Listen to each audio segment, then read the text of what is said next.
모든 교양은 남 얘기죠. 안 물어봐도 알려주는 남 얘기. 아날람 79회 방송 시작하겠습니다. 의문의 그녀 시호님. 안녕하세요. 실종 중에서 생환하신 이동규 대표님. 안녕하십니까. 안녕하세요. 저는 작가 홍대선입니다.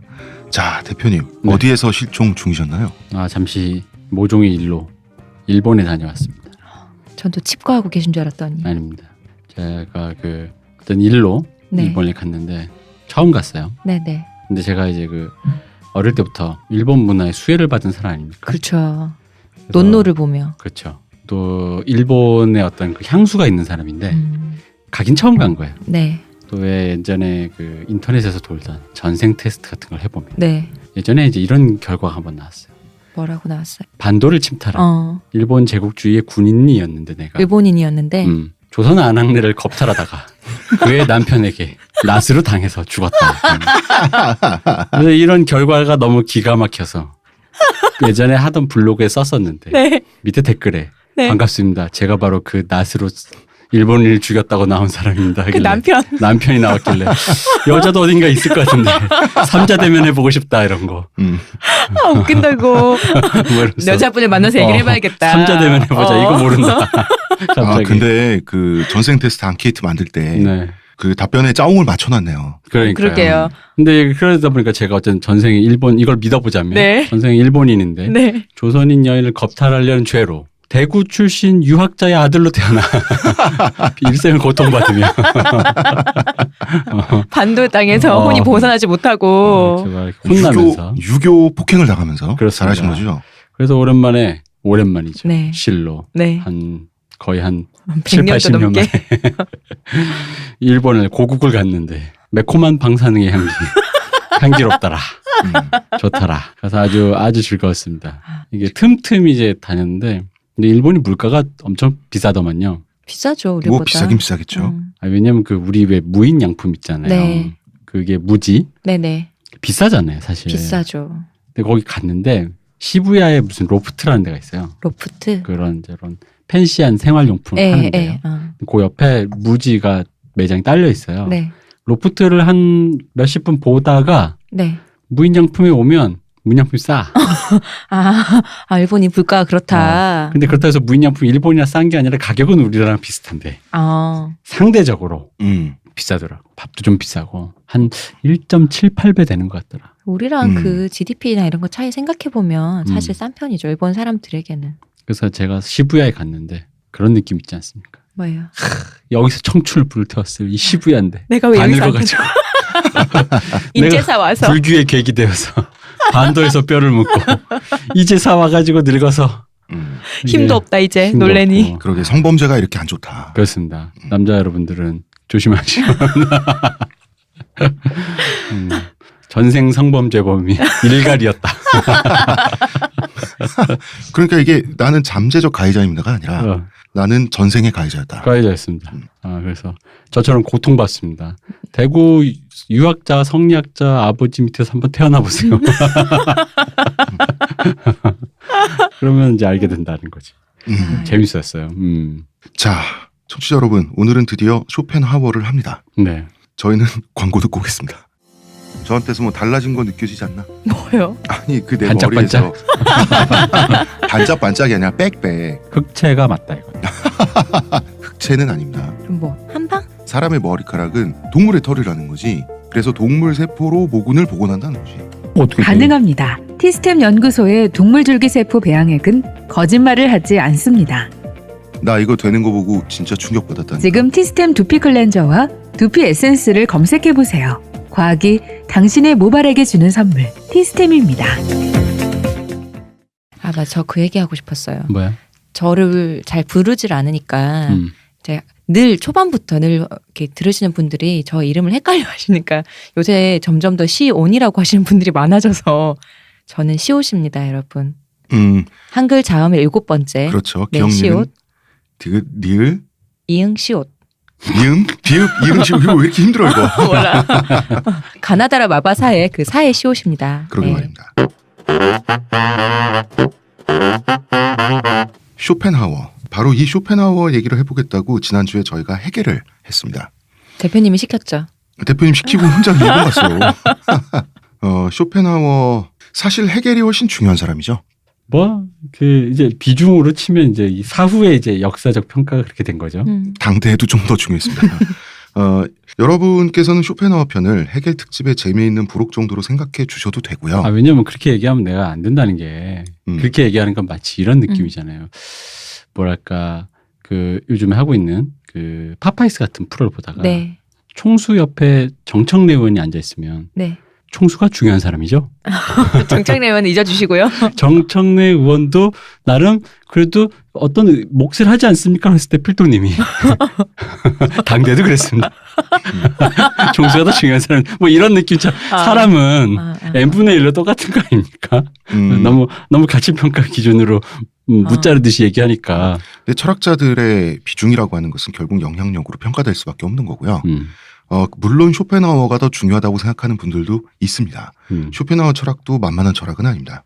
여러분이 쇼펜하워 검색을 하시면 초상화 두 개가 바로 뜹니다. 하나는 그렘린처럼 생긴 노년의 얼굴인데요. 얼굴만 봐도 정말 가까이 하고 싶지 않은 노인네의 얼굴을 갖고 있습니다. 그리고 그렘린은 여러분 젊으신 분들은 모르실 거예요. 그렘린 뭔지. 그렘린하고 한번 쳐보시면 녹색 쇼펜하워가 있습니다. 쇼펜하워는 살색 그렘린이고요. 근데 또 하나는 멀끔한 젊은 시절이 떠요. 이 정도면 잘생겼다라고도 할 수 있을 정도로 상당히 멀쩡한 젊은 시절의 얼굴을 갖고 있었어요, 이분이. 근데 그거 신기하더라고요. 뭐가요? 이 노년의 얼굴은 턱이 굉장히 벌어져 있는데 젊었을 땐 턱이 뾰족해. 이 턱은 계속 자란다더니 그런 건가? 레알인가 봐. 정말 잘하는 거예요. 잘하는 거야. 그래서 늙으면 이렇게 턱이 이렇게 벌어져 네모나게 각이 지는구나. 둘이 좀 다른 사람 같더라고 너무. 맞아요. 그쵸. 그리고 노년의 얼굴이 너무 심술궂죠. 진짜 아니 왠지 이 사람 외국 사람이지 이게 흑백으로 나오잖아요 사진이. 그래서 내가 이 사람을 분명히 지하철 1호선 어디선가 내가 마주쳐서 나한테 요구를 했던 것 같은 느낌의 인상을 갖고 계세요. 그 밑에 이런 거지. 왜 임산부석에 앉아있는 여성들 잘 괴롭힐 것 같은 그런 인상이죠. 모든 돈은 내 것이다. 스크루지. 맞아. 그런 인상이에요 진짜. 자, 아르투어 쇼펜하워. 이분은 1788년 단치히라고 하는 도시에서 아주 비뚤어진 성격의 아이로 태어납니다. 굉장히 고급 주택에서 탄생했어요. 자, 지금 폴란드 땅이지만 지금 명칭은 그단스크예요, 폴란드어로. 네. 당시에는 독일 땅이었냐 하면 그렇진 않고 폴란드령인데 독일어 문화권이었던 그런 동네였어요. 옛날에는 이 유럽이 조각조각 소유권이 네. 영주와 왕실의 소유권이 굉장히 복잡했죠. 단치 사람들은 어쨌든 독일인들로 통했어요. 이게 그 제가 궁금해서 그러는데 이 그단스크가 나름 어떤 뭐라 그러지 그 폴란드 내에서 어쨌든 간에 도시적으로 어떤 그 위상이 좀 있는가 도시인 거죠. 뭐 경제적으로나 뭐 문화적으로나 위상이 있는 도시죠. 그죠. 왜냐하면 제가 이걸 잘 모르는데도 네. 그 외국의 이제 그 유명 아티스트들의 공연 비디오 중에 보면은 그단스크 라이브가 많아요. 우리 그럼 뭐 서울에서 라이브 하듯이. 그렇죠. 아무래도 어쨌든 인덱싱이 있는 도시를 갈 거 아닙니까? 좀 큰 도시를 가야지 사람이 모이고 할 거니까. 메탈리카인 양양 이럴 일은 없잖아. 그렇죠. 그럼 서울 아니면 부산, 대구 뭐 이 정도는 갈 텐데 그렇게 치면은 그단스크도 꽤 그런 동네가 아니었나. 꽤 그런 동네죠. 그리고 그단스크에는 옛날부터 부촌이 이제 많이 형성이 돼 있었어요. 단치 시내 한가운데 4층이라고 할 수도 있고 다락을 포함하면 5층이라고 할 수 있는 집에서 건물 독채가 다 한 집인 거예요. 여기서 장남으로 태어났습니다. 아버지의 이름이 하인리 쇼펜하워예요. 이분은 부와 지위를 모두 갖고 있는 굉장히 유명한 무역상이었어요. 이분이 그런데 나이 먹을 때까지 돈 버느라 바빴어요. 연애도 결혼도 할 겨를이 없었던 모양인데 원래 이 집안이 대대로 무역상 집안이긴 했는데 네. 하인리 때에 굉장히 커졌어요. 집안이. 그래서 그냥저냥한 상인 집안에서 국제적인 무역상이 된 거예요. 재벌이죠. 수출입 네트워크를 구축하는 게 굉장히 바쁜 일이죠. 그러니까 연애도 결혼도 할 틈이 없었던 모양이야. 38에 나이 40이 다 된 거죠. 나이 40이 다 돼서 결혼을 하는데 요한나라고 하는 여성과 결혼하는데요. 요한나는 유명한 퀸카였어요. 그리고 이때 당시에 18살이었고요. 요한나가 그러면은 무슨 뭐 팔려도 결혼당했냐라고 하면 그런 것도 아니었어요. 단치 시의원의 딸이었어요. 이 집도 가닥이 있는 집이야. 근데 당시에 여자는 아무래도 교육의 기회를 별로 받지 못하죠. 네. 그런데 머리가 워낙 좋아가지고 요한나는 고전어라고 하면 그리스와 라틴어죠. 네. 고전어에 통달을 했고요. 지식이 넘쳤고 무엇보다 글재주가 굉장히 뛰어났어요. 성격도 굉장히 활달했고요. 외모도 출중하고 인기가 넘쳐났지. 음. 그러니까 하인리는 늦게 성공한 만큼 뭐랄까 그냥저냥한 결혼이 하기 싫은 거야. 출중한 여인하고 결혼해서 아무래도 좀 보상받고자 하는 그런 심리 이런 게 좀 있었던 모양이고 요한나는 이 아가씨대로 보수적인 귀족 가문에 시집가서 어디 뭐 애나 낳고 시어머니 고부 갈등에 등살에 좀 괴로워하고 그러고 싶지도 않고 그렇다고 그냥 뭐 살림하러 어디 그냥 갈 사람도 아니고 하다 보니 집안에서도 얘를 시집은 보내야 되는데 나이가 찼으니까 얘가 지성이 있으니 뭔가 좀 얘 지성을 지적인 활동을 할 수 있도록 좀 배려해 줄 만한 그런 집안이 없나 찾아보니 부유한 중년의 사업가가 있지 않겠어요? 이제 결혼을 하고 싶다고 하니 그래서 이 두 사람이 20살 연상연하인데 결혼을 하게 된 거죠. 그래서 두 사람의 관계가 어땠을까 생각해 보면 이런저런 얘기들이 있습니다. 뭐 이런 얘기가 있어요. 요한나가 남편 덕에 살림에서 해방된 채 이건 사실이에요. 연구와 저술 활동에 매진했다. 이것도 사실인데 이제 지식인들하고 교류도 해야지. 교류란 게 당연히 옛날에 차려입어야 되죠. 한여도 동반해야 되지. 뭐 마차 같은 것도 타야 되지. 밖에 나가면 돈이잖아요. 그렇죠. 이 돈 같은 건 다 남편의 주머니에서 나오는 거죠. 그런데 요한나가 남편에게 가부장적으로 억눌려 살았다는 추측도 있어요. 이건 모르는 거예요. 그런데 반면에 남편은 요한나한테 언제나 반해 있는 상태였고 아내가 원하는 건 다 들어주었다는 얘기도 있어요. 사실은 둘 다겠죠? 그렇죠. 그러겠지. 둘 다겠지. 성격 차이는 분명히 있었어요. 그런 하인리히는 굉장히 차갑고 과묵한 사람이었어요. 그리고 성공한 재벌답게 냉혈한이었다 그래요. 왜 동관계에 인정사정 없는 사람 있잖아요. 그래야 돈 벌죠. 그렇겠죠? 그죠. 그런데 요한나는 워낙 낙천적이고 이 여자가 어디 태어나서 고생을 해봤나 남을 괴롭혀보고 그랬나 그러니까 서로를 이해하지 못하는 순간이 굉장히 많았다 그래요. 그럴 수밖에 없겠지. 나이 차이도 지금 20살이 났고. 하지만 집안은 부자였다. 집안은 부자였고 남편의 성격은 냉혹하고 이랬는데 얼마나 집안이 위세등등했으면 집안에 국왕이 방문했을 정도. 그러면은 대단히 잘 나가는 집안이죠. 그렇네요. 본건 귀족도 아닌데 이러한 부잣집 장남에서 쇼펜하우어는 삐뚤어진 성격으로 타고 난 거죠. 저희가 데카르트 얘기했을 때 네. 그다음에 스피노자 얘기했을 때 사실 어릴 때부터 이 사람들이 의심이 많잖아. 그렇죠. 쇼펜하우어도 의심이 많았어요. 어릴 때부터 어른들은 다 거짓말쟁이라고 생각하고 실제로 말싸움을 할 때마다 어른들을 번번이 이기면서 굉장히 짜증나는 어린이로 성장을 하게 됩니다. 나 여기서 대표님 생각났어. 아, 이게 왜 그러냐면은 그런 거예요. 어른들이 애가 그 순간만 그러니까 애랑 별로 애라고 길게 대화하고 싶지 않아 사실은. 애가 찡찡대면 그냥 찡찡함을 멈췄으면 좋겠고 그러니까 그 순간만 넘기고 싶으니까 깊은 대화를 안 하고 현 순간만 넘기려고 하다 보니까 나오는 말이 있는데 그럼 거기서 이제 요런 류의 애들은 그 말의 허점을 알잖아. 그 말이 여기 이 사람이 뭔가 이게 앞뒤가 안 맞는 소리를 하네. 분명히 내가 예전에 어른들한테 들었을 때 이러라고 그랬는데 지금은 왜 또 그러세요 이런 거 있잖아.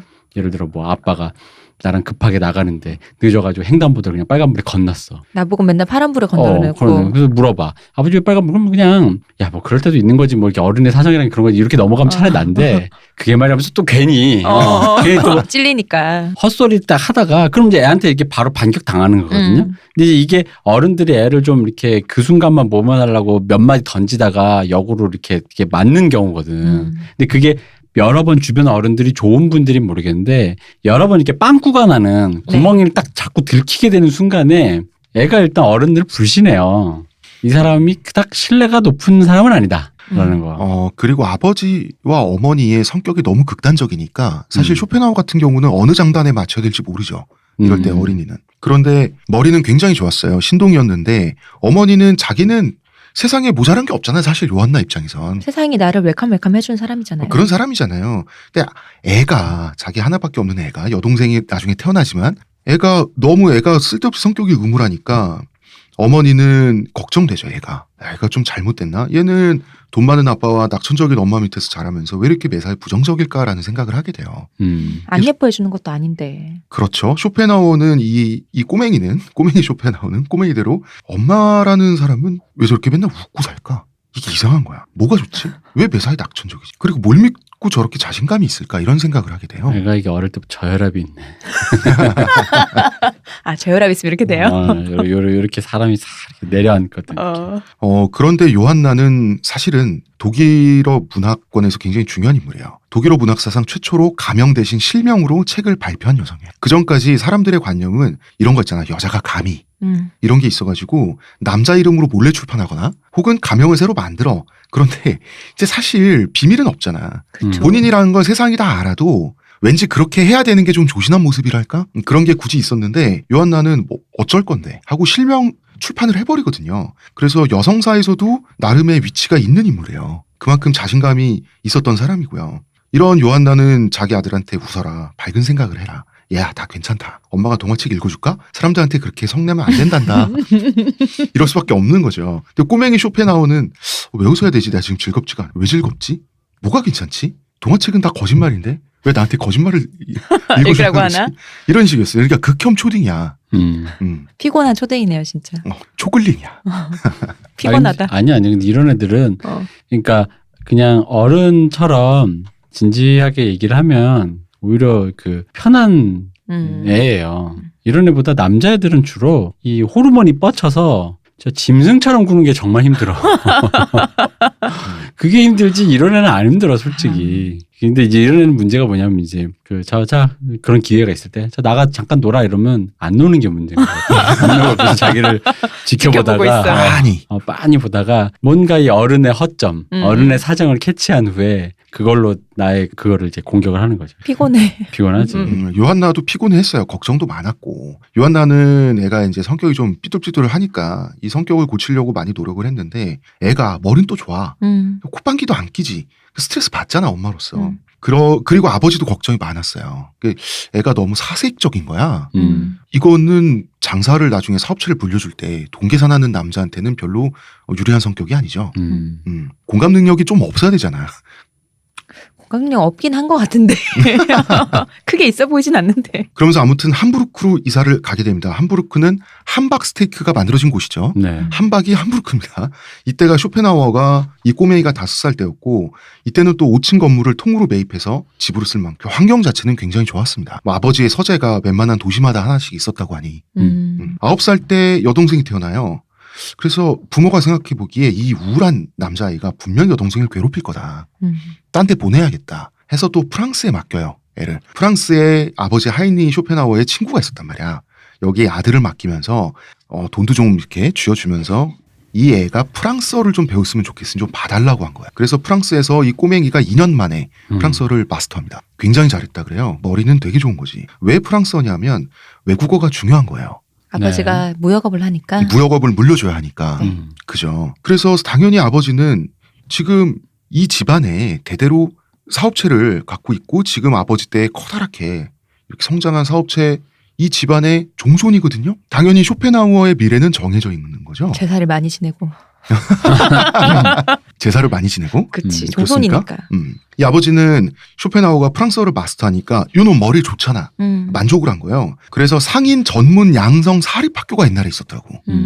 여기에 입학시킨 거예요. 굉장히 등록금이 비싼 거죠. 여기에 돈 많은 성공한 부르주아 사업가들이 자기 자식들을 보내는데요. 사업체를 물려줄 자식들을. 여기서 4년 동안 공부를 하게 되는 거죠. 통계도 배우고 수학도 배우고 회계 이런 걸 배우는 거죠. 그다음에 무역이론 이런 걸 배우는 건데 쇼펜하우어는 불만이 많죠. 자기 이때 벌써 얘가 이제 그 자아가 팽창해가지고 벌써 자기가 생각해도 자기는 좀 천재 같거든. 한 11살 됐는데 이때 자기 같은 천재를 동계산이나 가르치는 학교에 보내다니 불만이 많은 거야 아버지한테. 그럼 뭐 해줄까? 말을 하라고. 그리고 재벌 2세들이 가는 학교에 갔더니 애들 돈 많은 집 부잣집 도령들이 뻔하잖아요. 대충 낙천적이고 돈 쓰는 거 좋아하고 이러는데 쇼펜하우어가 보기에는 그 모습이 굉장히 한심하게 보였나 보죠. 사실 중2병이란 게 그렇잖아. 나만 특별하게 생각되잖아. 그렇죠. 게다가 머리도 좋으니 더 그랬겠죠. 여기서 만난 학우들을 쇼펜하우어는 굉장히 경멸했어요. 얘네는 동물 같다. 뭔가 1차원적이다. 아프리카의 미개인들은 서로 못 잡아먹어서 안달이라고 하는데 이 쇼펜하우어 생각입니다. 경쟁자를 파산시키고 고객한테 바가지 씌우고 그러면서 돈 버는 거 아닙니까 다? 그렇죠. 그러면서 성공했다고 돈 많이 벌었다고 만족스러워하는 유럽의 상인들이 인육을 먹는 미개인들하고 뭐가 다르냐. 말은 맞는 말이잖아. 아니 맞는 말이지. 그러니까 사실은 자기 아버지도 이때부터 디스하고 있었던 거지. 이때는 유럽인들이 유럽 바깥의 인종들을 굉장히 무시했을 때였어요. 근데 쇼펜하워는 뭐 믿고 이렇게 자신감이 있지라는 생각을 하게 돼요. 어릴 때부터 굉장히 시니컬한 애였던 거지. 4년 동안 엘리트 비즈니스 스쿨에서 공부를 하고 집에 돌아오죠. 그래서 아버지는 이제 아들한테 견문을 넓혀주고 싶으니까 손수 아들 손을 붙잡고 독일 전역 그리고 체코를 여행합니다. 아버지가 굉장히 나름 되게 자상하시네. 나름 노력 많이 했지. 그러게요. 그리고 이 아버지 입장에서 애를 늦게 봤잖아. 그렇네. 그렇네. 이 집안에 이 부잣집 집안에 지금 얘 하나밖에 없어 남자애가. 옛날 같으면 남들 손잡을 나이에 아들을 봤으니. 그렇죠. 저희 아버지 저를 되게 늦게 보셨어요. 견문을 넓혀주고도 싶고 무역하는 모습을 무역상이란 어떤 것이다. 이런 걸 좀 이제 보여주고 보기보다 싶었겠죠. 괜찮다. 보기보다 괜찮다. 근데 애가 성격이 너무 우물하니까 아버지가 이제 다 돌아다니면서 좋은 것도 보여주고 같이 맛있는 것도 먹고 좋은 이제 숙소에 묵기도 하고 이랬던 거예요. 그런데 쇼펜하워는 선언을 해버립니다. 아빠, 나 상인 안 할래. 선언을 해버리고 아버지는 발등에 불이 떨어지는 거죠. 왜냐하면 얘가 지금 상인을 안 한다고 해버리면 억지로 앉혀봐야 자기 얼마나 더 산다고. 애를 늦게 봤잖아. 그러면은 자기 사업체, 자기 가문의 가업이 사라지는 건데 발등에 불이 떨어진 거예요, 지금. 그래서 초호화 유럽 여행을 또 시켜줍니다. 이게 쇼펜하워를 달래려고 시작한 여행인데 이게 지금 아버지는 쇼펜하워를 달래고 싶으니까 무역상이 얼마나 좋은 직업인지를 정말 보여주고 싶은 거야. 전 세계 최고의 도시에서 좋은 거 먹고 좋은 거 보고 좋은 호텔에서 자고 최고의 경험을 하는 게 바로 무역상이다. 그리고 이제 또 꼬시기도 했어요. 세계 여행을 시켜주마. 온 가족. 세계 여행을 우리 하자. 그 대신 너 그 상인 그 실습을 받자 이걸 갔다 와서 했는데 사실 쇼펜하워 이때 청소년기인데 세계를 구경하고 싶죠. 네. 그래서 내 아빠하고 덜컥 쇼펜하워가 약속을 해버린 거야. 그래서 온 가족을 데리고 이 하인리 쇼펜하워가 전 유럽을 도는 여행을 해요. 이때가 15살 때입니다. 어마어마한 거부긴 했다 진짜. 거부지. 집에 국왕이 찾아오는데. 하긴. 여행 중에 또 런던에 머물 때는 영어 공부를 또 살짝 시켜요. 네. 아버지가 이 사람도 원소스 멀티유지야. 신부한테 영어를 배웠는데 이때 이후에 영어를 뭐 평생 동안 완벽하게 구사를 했다 그러죠. 특히 영국식 영어를 완벽하게 구사했고 영국 사람들도 영국 사람인 줄 알 정도로. 영국 지식인들도 굉장히 감탄을 할 정도로 이때 또 이제 영어와의 사랑에 또 빠지게 됩니다. 돌아왔어요. 돌아왔더니 이제 상인 실습하기 싫잖아.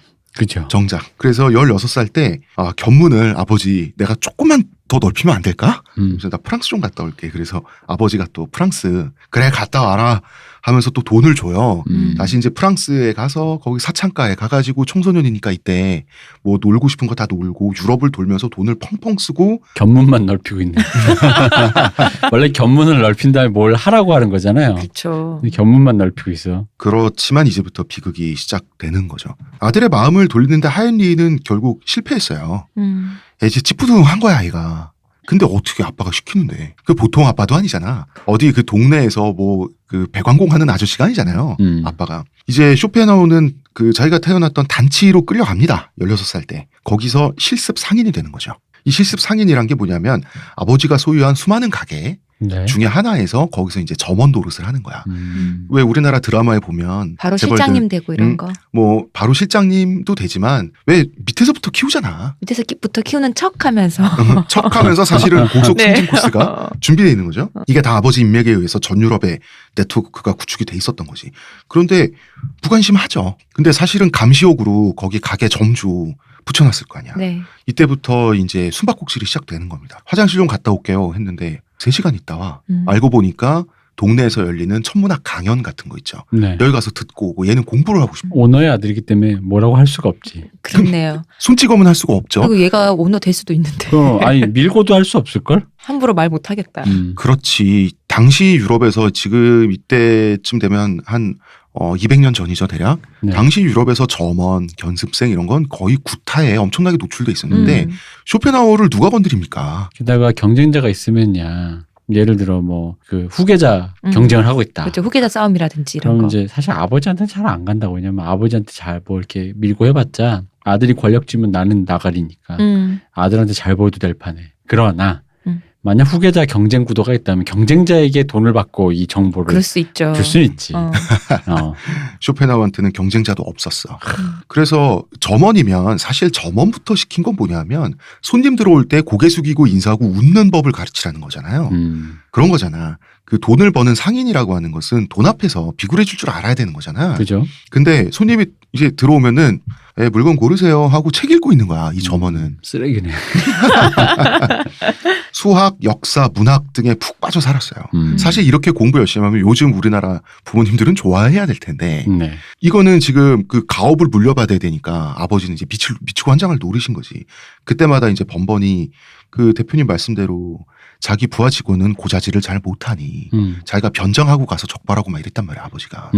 아버지는 좌절했죠. 근데 한편 엄마가 또 요한나지 않습니까? 네. 남편하고 같이 온 가족 그 아까 말씀드린 유럽 여행을 다니면서 경험했던 이야기 있잖아. 네. 이걸로 여행기를 써서 출간을 했어요. 이게 굉장히 특이한 책인데 그 전까지 여행기는 대체로 견문록이에요.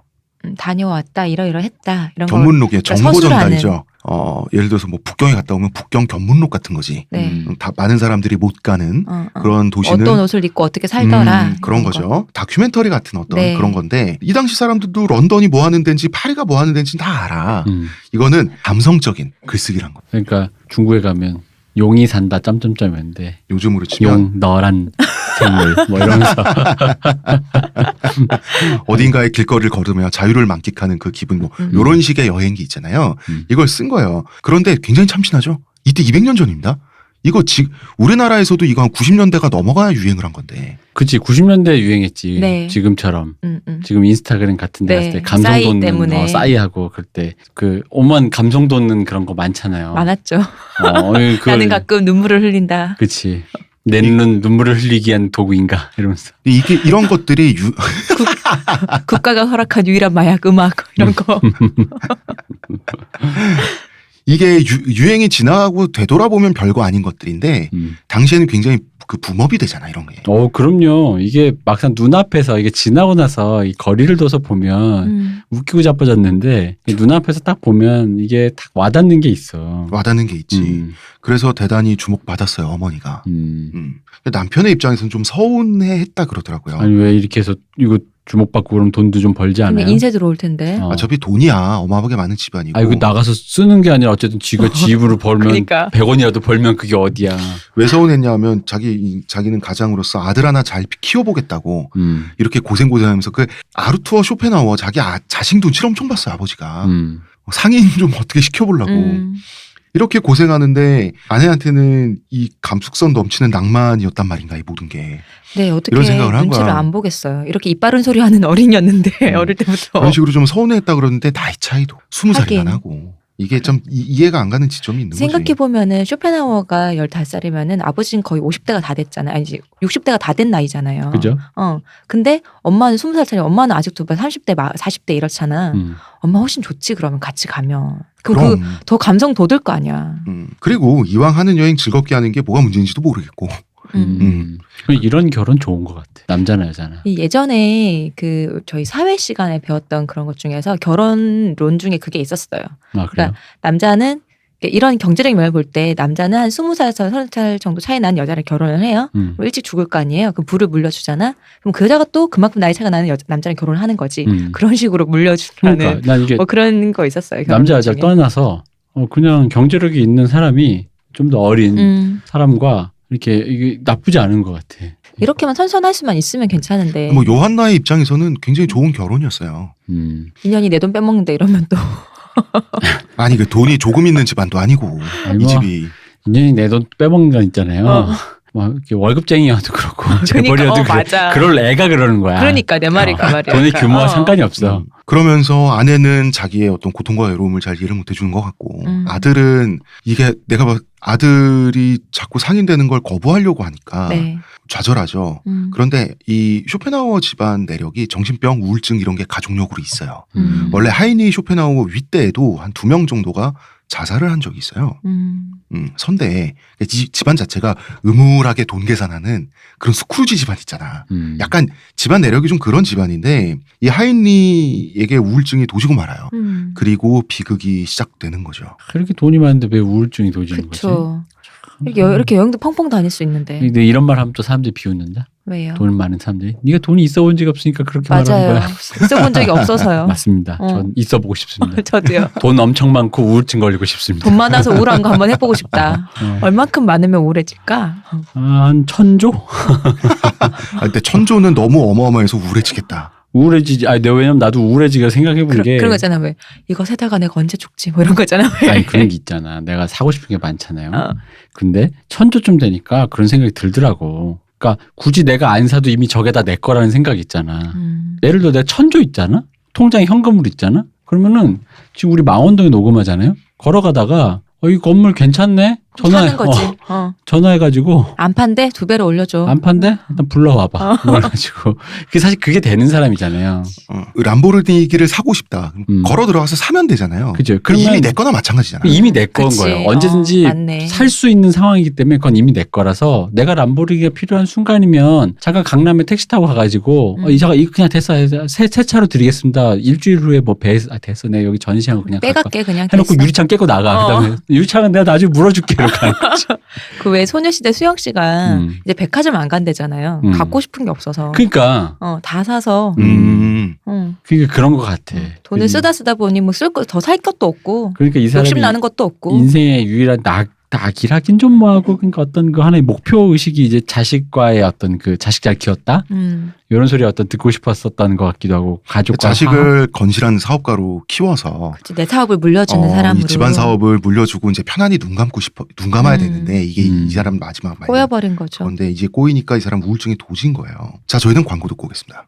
하루의 건강을 위해 자 아로니아 농축액을 물에 섞어 마시는 것도 귀찮다고. 그런 당신을 위한 평산네이처의 새로운 야심작 하루니아. 하루에 한 포 알약으로 섭취하는 아로니아 농축액입니다. 이제 건강과 함께 간편함도 챙기세요. 국내 최대 함량, 최다 판매를 자랑하는 평산네이처가 만들었습니다.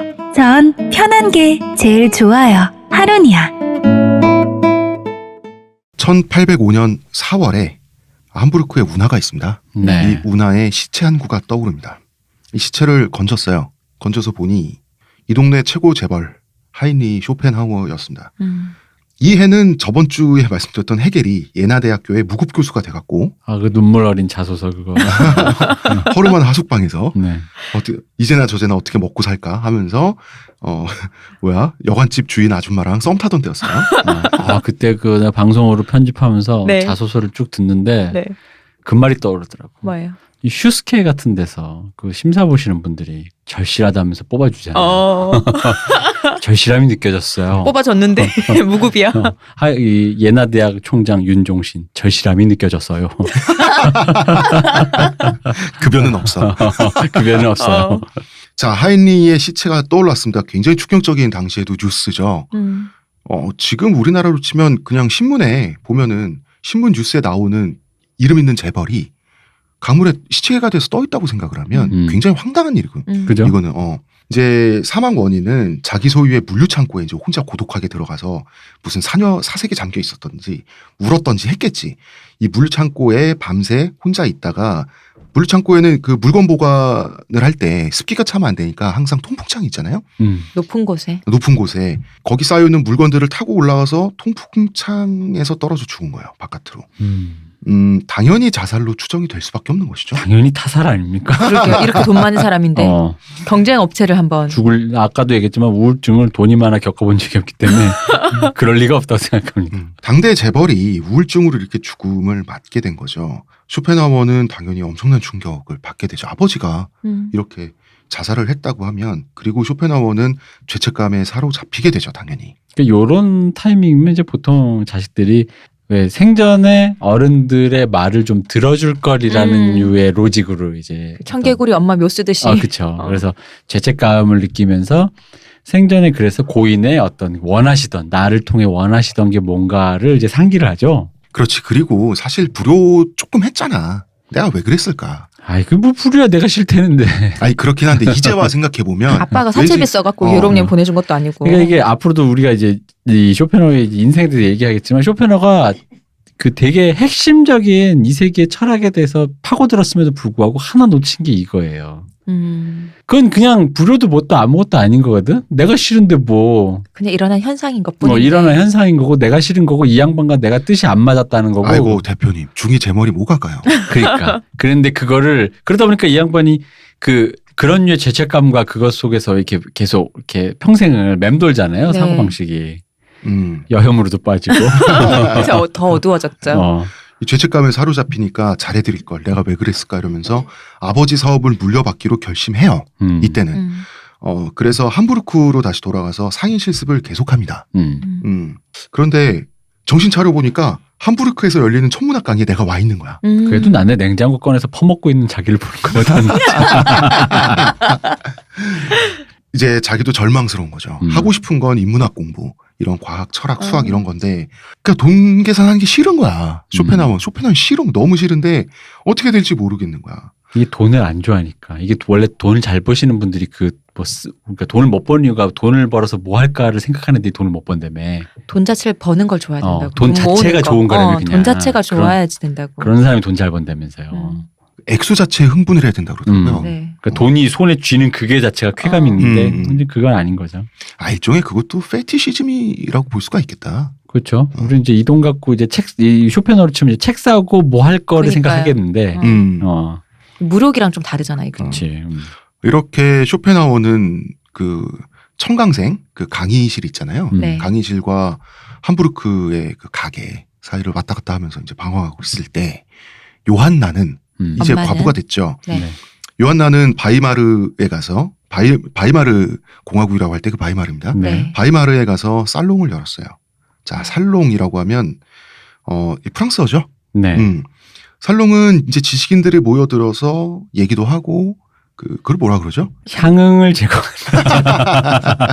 원래는 그냥 게더링이란 뜻이에요. 네. 영어로 치면 그냥 모여든다. 네, 함께 라는 뜻인데 한다. 우리나라의 룸살롱이라는 말이 여기서 왔죠. 여기서 온 곳에서 알 수 있듯이 성적인 뉘앙스하고 전혀 상관이 없는 것도 아니었어요. 근데 이게 이제 어쨌든 부잣집이 뭔가 공간을 열고 사람들이 당대했던 사람들이 모이는 거 아닙니까? 네. 그죠? 이 우리나라에도 사랑방 이런 게 있잖아요. 아, 맞네. 부잣집 사랑방. 그래서 사랑방이 사실 이런 맞아요. 구성이잖아요. 일종의 근데 이제 지금 그때 얘기를 들었는데 어디서 이런 류의 기능이 일종의 그 지금으로 치면 네. 그 TV 채널 같은 느낌이었을 거라는 거죠. TV 채널이 점점 많아지는 거야. 집에서 재울 수 있는 수익객에 네. 살롱에서 대접할 수 있는 살롱의 규모의 그런 어떤 그 네트워크 인맥이 넓을수록 우리 집 케이블 TV 채널이 점점 많아지는 기분이 그럴 사람들이 수밖에 많아지니까. 볼 채널이 많은 거지. 어. 교양 채널, 과학 채널, 오락 채널, 게임 채널. 약간 그런 기분? 근데 이제 사랑방과 살롱 굉장히 그 언어적 유사성이 있지 않습니까? 이게 과연 우연일까? 그러면서 이제 그 우리 민족의 환의 느낌이 확 느껴지는데 나는 지금? 그럴 때 항상 우리 민족의 영토 이런 말 안 쓰고 강역이란 말을 쓰더라고. 갑자기 그런 생각이 들었습니다. 이렇게 살롱이라고 하면 근데 어쨌든 업소잖아요. 네. 그러니까 사랑방의 느낌과 조선시대로 치면 뭐 최고급 기방 정도의 느낌 그쵸? 그런 것들이 이제 섞여 있는 거죠. 요한나는 자기가 소유주로 있는 살롱의 마담이죠. 기녀라고 볼 수도 없고 뭐 그냥 마담이죠. 뭐 이걸 표현하려고 마담이란 말이 있는 거지. 룸사롱 마담 아닙니다. 살롱. 이게 그 잘못 들으면 달라요. 요한나가 남편 죽여 룸사롱 열어서 마담을 달라요. 그런 느낌이야. 그렇다고 그런 느낌은 아닌데 그렇다고 성적인 뉘앙스가 전혀 없을 수도 없어요. 아이, 없을 리가 없지. 왜냐하면 그 남성 지식인들이 모여들어서 돈도 쓰고 잘난 체도 하고 그러면은 거기 시중 드는 예쁜 아가씨들도 있어야 되고. 아니 좋은 말로 그냥 사귀었다. 뭐 거기서 그렇죠. 맞고. 이게 당대 명사들의 사교의 장이기도 했지만 남녀의 사교의 장이기도 했다. 그렇죠. 그러니까 사실 섹시한 분위기를 요한나는 풍길 필요가 있죠. 그냥 뭐 예뻤는데 뭐. 아무튼 이제 살롱을 열었어요 요한나는. 요한나한테 이때쯤 쇼펜하우어는 절망하고 있었어요. 그래서 편지가 온 거예요 아들한테. 어머니 저는 지금까지 제가 싫어했던 공부를 억지로 해왔습니다. 그 모든 곳은 허송세월이었습니다. 앞으로 어떻게 살아야 할지 막막합니다. 하고 싶은 공부를 해도 될까요? 이렇게 편지를 보낸 거예요 엄마한테. 요한나가 답장을 했죠. 사랑하는 아들아 너는 먼저 너 자신에게 솔직해져야 한다. 철학자는 먹고 사는 문제를 해결하기 힘들다. 그럼에도 불구하고 네가 원하기 때문에 하고 싶다면 그렇게 하렴. 엄마가 도와줄게. 좋은 엄마인데. 좋은 엄마죠. 네. 이 편지 참 감동적입니다. 그리고 지적이야 확실히. 쇼펜하우어는 이제 어머니의 허락을 받고 당장의 상인 실습을 때려치우게 됩니다. 요한나는 요한나대로 되게 잘 나갔어요. 자, 요한나의 살롱에 누가 왔다 갔다 했냐? 괴테. 괴테는 남봉꾼이죠. 아, 그랬어요? 괴테는 요한나한테 푹 빠져가지고 요한나의 살롱에서 살다시피 했어. 어떻게 한번 해보려고. 그리고 온갖 사회 명사들이 바글거렸는데 그중에 또 그림 형제도 있었어. 자, 그림 동화의 그 그림 형제인데 네. 그림 동화라서 그림이 아니라 그쵸. GRIMM입니다. 성이 그림이에요. 성이 그림이죠. 그 다음에 슈베르트도 이제 밥 얻어먹으러 많이 왔었어요. 슈베르트는 땡전 한 푼 없었잖아. 밥 얻어먹으러 와가지고 출몰해가지고 이제 요한나가 밥 주면 밥 먹고 가고 이러면서 슈베르트도 이제 요한나는 문학가니까 네. 요한나가 쓴 시에 곡을 붙여서 곡을 발표하고 이랬습니다. 굉장히 잘 나갔죠. 뭐 엄청 잘 나간 거 아니야? 네. 쇼펜하우어는 이제 어머니가 쇼펜하우어를 고타 김나지움이라고 하는 인문계 고등학교에 보냅니다. 18살 때였어요. 조금 늦었죠. 그죠? 이때는 보통 대학 갈 나이인데 네. 그죠? 꿈에 그리던 인문계 고등학교를 간 거야. 아버지가 계속 상고를 보내니까. 상종상고 뭐 이렇게 현장 실습 이렇게 하고 있는데 아버지 저 인문고에 이 새끼가 가고 어딜? 싶어요. 드디어 가게 된 거예요. 여기서 이제 나는 공부만 하겠다. 사실 그럴 수 있죠. 하고 싶은 걸 못 하다가 할 수 있게 되면 이때 나이 땐 미친 듯이 파고들 수 있잖아. 그렇죠. 요럴 때는 그렇죠. 특히나 체력이 한참 뻗칠 그렇죠. 때니까. 체력도 있어야 공부를 하지. 그러니까 진짜. 탄력을 받거든. 그리고 특히나 무역할 때 가장 쓸데없는 언어가 라틴어와 그리스어죠. 그럼 고대어잖아요. 사용자가 없잖아. 어허. 사어잖아. 무역할 때 가장 쓸데없는 건데 그래서 아버지로부터 금지됐던 거를 미친 듯이 공부를 한 거야. 라틴어 그리스어를. 아버지가 잘못 생각했네. 고서적어 수입할 수도 있는 건데. 얘 사람 재주가 어디에 쓰인지는 모르는 건데 그러게요. 그것까지 계측해가지고 아버지가 자식의 꿈을 설계하기에는 당장 필요한 걸. 인생이 그렇게 밝혀야죠. 길지가 않아요. 그게, 사람 인생이. 특히 이땐 더 짧고. 학습 속도가 얼마나 빨랐는지 6개월 만에 불과 6개월 만에 두 언어를 대충 하게 됐대요. 대단 이 어려운 언어를. 아, 머리가 좋으니까. 그래서 학교 교장 선생님이 보니까 천재야. 따로 시간을 내서 개인 교습을 시켜줄 정도였어요. 하지만 사고를 치고 맙니다. 쇼펜하우어는 기본적으로 어른들을 싫어하는 사람이잖아. 안 믿는 사람이잖아. 인간 불신의 습관이 있는 사람인데 여기서도 그 습관이 나온 거예요. 학교 선생님을 조롱하는 시를 써가지고 학생들한테 돌린 거야. 시는 들켰지. 그런데 당연히 익명으로 돌렸죠? 하지만 들킬 수밖에 없었어요. 이만큼 잘 쓰는 학생은 쇼펜하우어밖에 없거든. 엄마가 유명 여류 작가야. 아무것도 안 해 문체로만 고마 내가 들키는. 근데 이게 인간 불신이라기보다는요. 네. 사실 그런 게 있어요. 이게 그러니까 얘도 쟤도 별거 아닌데 내가 보기에는 어른이고 애고 간에 그치? 어른이면 어른일수록 그거를 감추거나 혹은 이게 어떤 있어 보이려고 하는 아닌 척하는 거. 어떤 자리에 걸맞는 네. 태도로 뭐 그게 좋게 말하면 예의 바르고 어떤 아니면 포장하는 거죠. 매너 있게 구는 건데도 불구하고 그게 이제 이런 이제 인간 자체가 너나 나나 별로 큰 차이가 없다라는 베이스로 사람을 보는 사람은 그거 자체가 일종의 허위적인 허위의식으로 보인다는 거지. 근데 이제 이런 고등학교 선생님이네 하면서 괜히 뭔가 있었겠지. 뭐 그런 식으로 굽거나 뭐 성직자가 그렇게 군다든가 하면은 그런 게 이제 굉장히 이 사람의 그 어떤 그런 걸 속내를 받겠지. 나는 근데 이런 류의 시선 자체가 아버지에게 물려받은 걸 생각해. 아, 그래? 이게 어른들이 흔히 말하는 난 어렸을 때 많이 들었는데 어른들이 말하는 이게 장사꾼의 눈이거든. 냉정하게 사람을 다 결을 파악해가지고. 장사꾼들은 그런 걸 안 믿잖아. 그리고 오로지 돈 플러스 마이너스잖아.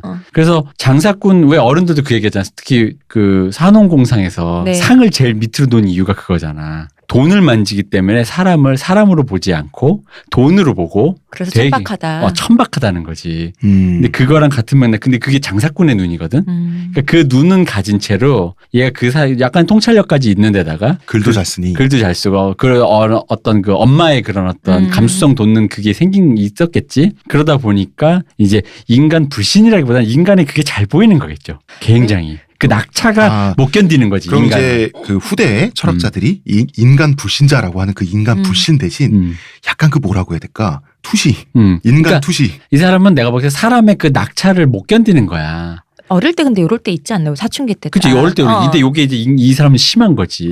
누구나 다 있긴 한데. 그러니까 우리는 이제 보통에서 장사미사들도 있는데 사춘기 때 그걸 거쳐가는데 거쳐가고 어린이 되면 그게 좀 없어지잖아요. 그러니까 이 사람 쇼펜하우어는 평생 간 거잖아. 이 사람 기준에서 가장 완벽한 사람은 예수랑 부처밖에 없다니까. 자기의 그 모든 게 인생과 겹쳐져 버린 사람 있잖아. 언행일치가 된 네. 사람, 흔히 말하는. 그러니까 성격이 섬세하면서 삐뚤어졌으니 섬세하게 또 삐뚤어지고. 섬세하게 삐뚤어지다 보니까 사실은 이 시를 저는 못 봤지만 되게 잘 썼을 거라고 봐요. 그렇겠죠. 거의 뭐 그 사람의 영혼을 터는 수준으로 잘 쓰지 않았을까 싶긴 해요. 왜냐면 이러다가 저 흔히 말하는 요즘에 김광석 얘기 나오지 않습니까? 네. 근데 김광석이 이런 폭로 저런 폭로 하다가 최근에는 제일 웃긴 게 밥상 없고 싸대기 때렸던 한남이라는 폭로가 나오는데 그렇게 되면 이제 이런 사람들은 이제 쇼펜하우어 입장에서 역시 그도 역시나. 뭐 그럼 끄덕끄덕끄덕 이렇게 되는 거라는 거지. 네. 쇼펜하우어 노년의 쇼펜하우어가 되면 그런 소식을 들을 때마다 이제 만족을 하게 됩니다. 만족을 하는 거죠. 맞아.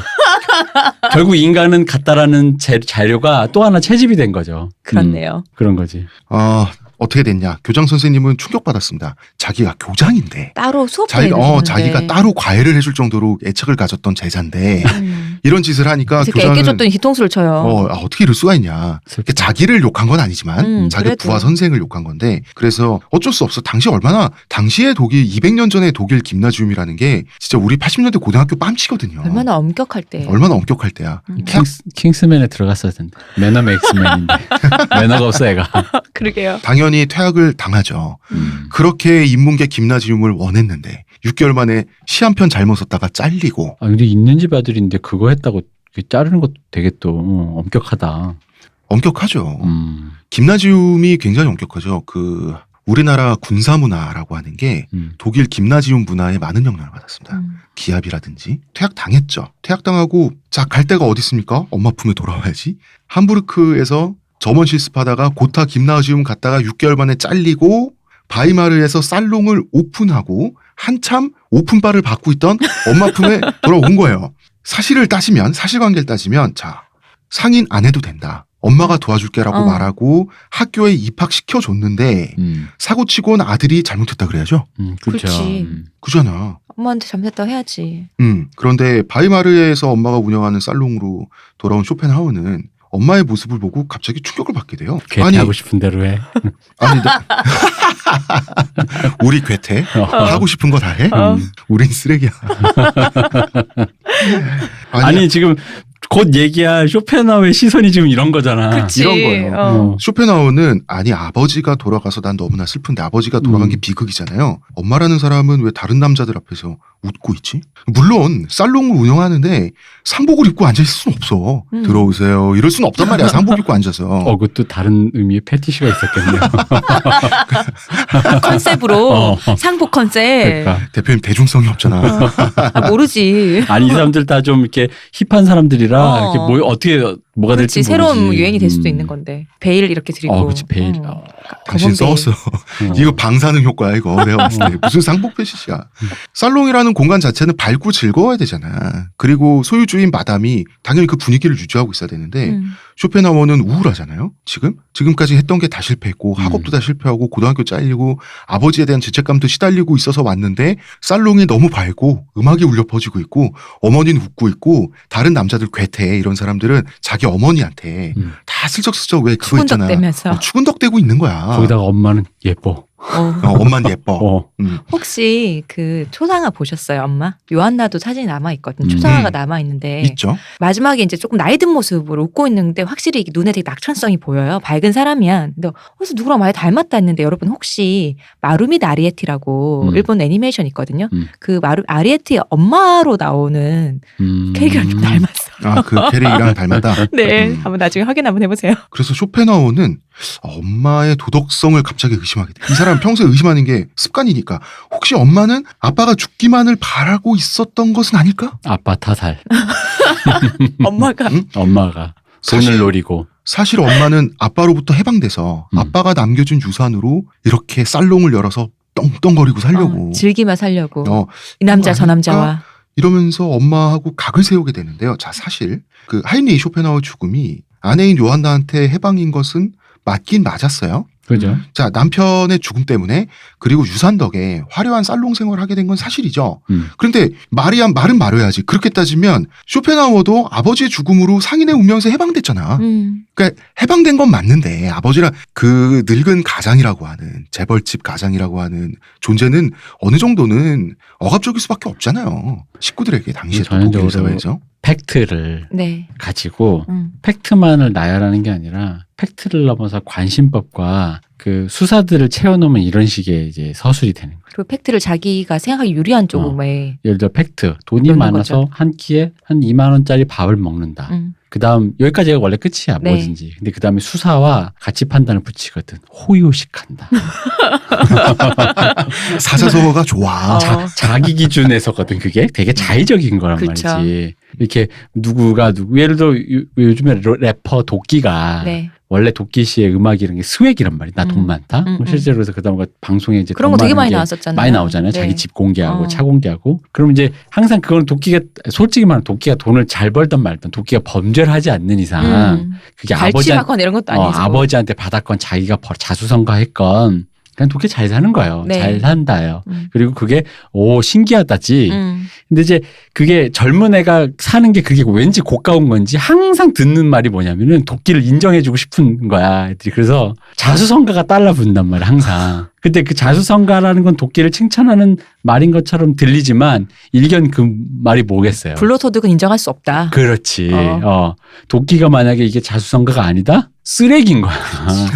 언제든 나는 너를 그렇게 하겠다라는 근데 그 말에는 이제 팩트를 넘어서 그 안에 이제 내가 언제든 도덕적 가치 판단이 슬금슬금 들어가게 되는 거지. 그리고 할 준비가 돼 있다는 거지. 항상 레디인 상태인 거지. 뭐든지. 얘도 지금 그런 거예요.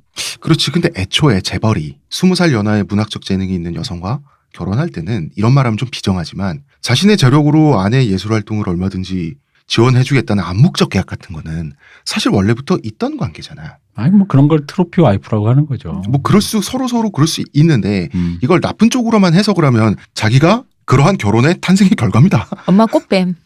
약간 그런 게 있는 거야. 꽃뱀. 무엇보다 쇼펜하우어는 자기가 아버지를 죽게 했다는 죄책감에 엄청 시달리고 있었어요. 그런데 이게 어머니에 대한 증오로 이 죄책감이 돌아간 부분도 있어요. 인간은 우회로를 파는데 가장 얘가 내가 그래서 아까부터 얘를 자꾸 이분을 네. 자기 성찰적이지 못한 데가 바로 이 부분인 네. 것 같아. 그러니까 좀 내로남불하는 스타일. 자기 스스로만 빼고 굉장히 인간을 잘 관찰한 사람입니다. 그렇죠. 우회로를 왜냐면 이런 식의 우회로가 어떤 그런 자기를 냉정하게 바라볼 때 우회로를 파는 방식 중에 네. 가장 저급한 방식이거든요. 가까운 사람에게. 누구나 다 변명거리는 찾지. 근데 이런 식으로 파는 게 제일 수준 낮은 방식이거든. 그런데 이제 쇼펜하우어는 사실 그만큼 아버지의 죽음에 대해서 죄책감에 괴로워하고 있다 보니 이런 식으로 슬금슬금 빠진 거야. 근데 그렇지 않아도 쇼펜하우어는 성격이 우물한데 살롱에 살게 된 거예요. 근데 살롱은 자기 성격이랑 너무 반대야. 매일 파티지. 파리지. 파리지. 여자들, 남자들 웃음소리가 넘치고요. 그 웃음소리 중에서는 아버지는 저승에 계신데. 근데 그 웃음소리 중에서는 특히 어머니의 웃음소리가 귀에 쏙쏙 잘 박힌단 말이야. 우리 아빠는 이렇게 힘들게 돈을 버셨는데 사실 생각해보면 엄마는 매일 아빠 돈으로 쇼핑이나 하셨지. 사교계에 드나들면서 아빠들을 외롭게 했고. 근데 사실 엄마가 쇼핑으로 쓰는 돈은 아빠한테는 세 발을 피웠지만 어쨌든 엄마는 아버지를 착취했어. 이런 생각을 하게 되는 거야. 그리고 아버지는 외롭게 돌아가신 거야. 엄마가 번 인세로 엄마가 자기 돈 썼을 거라는 생각은 하지 않는 그런 건 없는. 지가 해봐서 아는 거야. 책 써서 그 돈이 얼마나 되겠어 그것이에요. 다 아빠 돈이지. 그 외에도 뭐 이때는 어릴 때니까 그 외에도 아버지가 피땀 흘려 읽은 유산으로 자기 허영심을 위해서 말이야. 살롱 따위나 만들어갖고 소위 지식인들이란 남자는 저 또 왜 저러는 거야? 다들 와가지고 추파를 던지고 말이죠. 이런 모습을 보니까 이 살롱이랑 공간이 다 한심한 거야. 왜냐면 사실 이게 살롱이 지금으로 치면 이 힙스터들의 어떤 명사들이 모이는 자리였잖아요. 이게 사실 그게 있어요. 이게 지금 우리가 이제 역사가 지나서 객관화되고 그분들의 업적만 이제 나열하다 보니까 게테니 슈베르트니 하지만 그들의 이제 인간적인 면모를 함께 보게 되잖아요. 그럼 사실 이런 협소한 공간에서 이게 힙스터들의 꼴값질이라는 걸 눈앞에서 보면 사실 그게 되게 배알 뒤틀리거든. 슈베르트 식탐이다면서 막 이런 소리 하고. 슈베르트 냉장고 꺼내가지고 막 퍼먹고 있고 막. 그래서 생각해봐. 제가 결핵이 있어서 콜록콜록 영양이 좋아요. 와야 됩니다 하면서 막 퍼먹고 있고 막 걔한테 막 젊은 베르테르 막 이러면서 혼자 이렇게 여기 해서. 옆에 내 허벅지에 앉아보라며 엄마한테 막 이러고.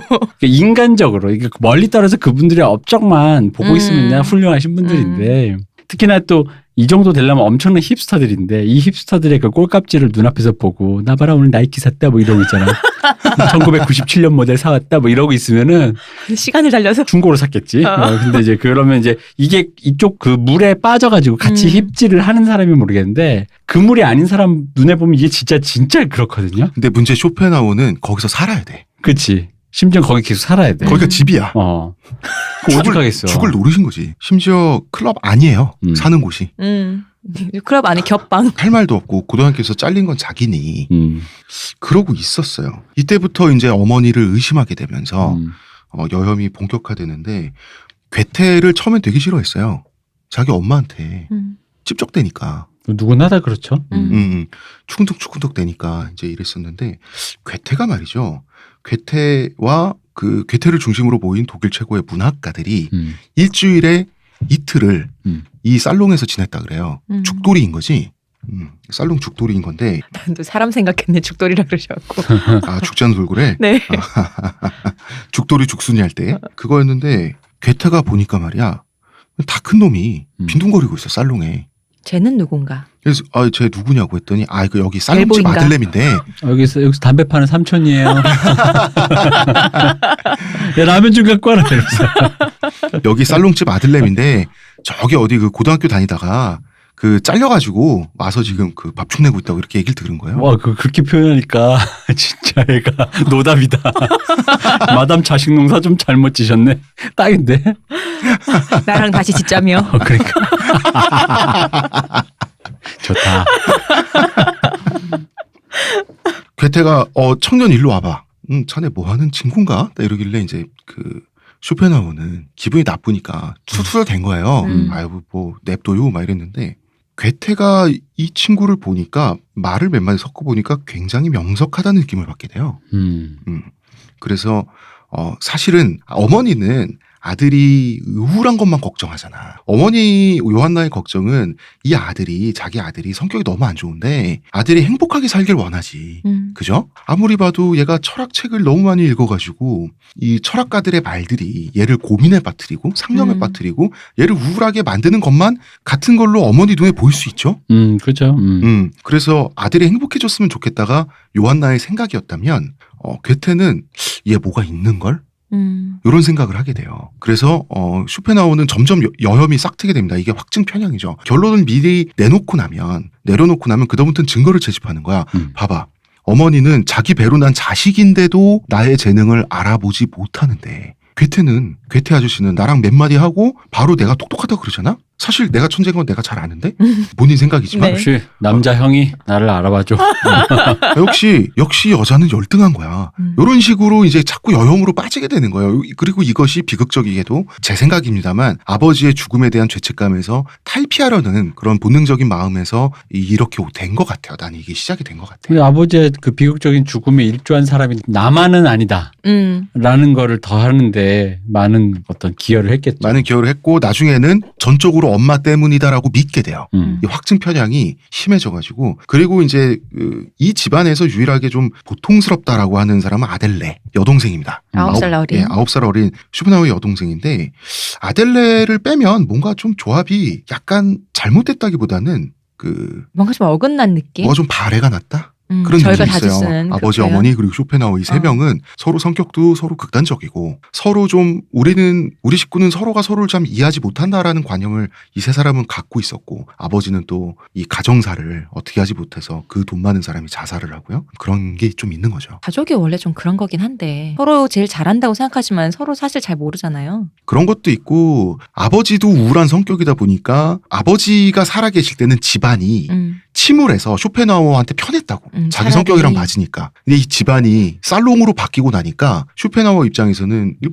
정신머리 없는 거지. 근데 생각해보면 그렇잖아. 아무리 집에 돈이 많아도 그 무역상을 하던 남편이 죽고 나서 엄마가 뭐 해? 만약에 아무것도 안 하고 돈만 까먹는다? 그래도 쇼펜하우어는 그랬을 것 같아. 엄마한테. 아버지 돈을 까먹고 있다고. 그냥 그랬을 것 같아. 엄마 살롱을 하지 않아도. 뭐 어땠을진 모르지. 어땠을진 그러니까, 모르지만 1년에 이런 얘기를 들어보면. 여기서 쇼펜하우어는 중대한 사고의 실수를 하고 있지. 살롱을 하면 안 돼? 그러니까 엄마 뭐 해 그러면? 그러니까 아니 손가락 하면 안 돼? 할 자유가 없어?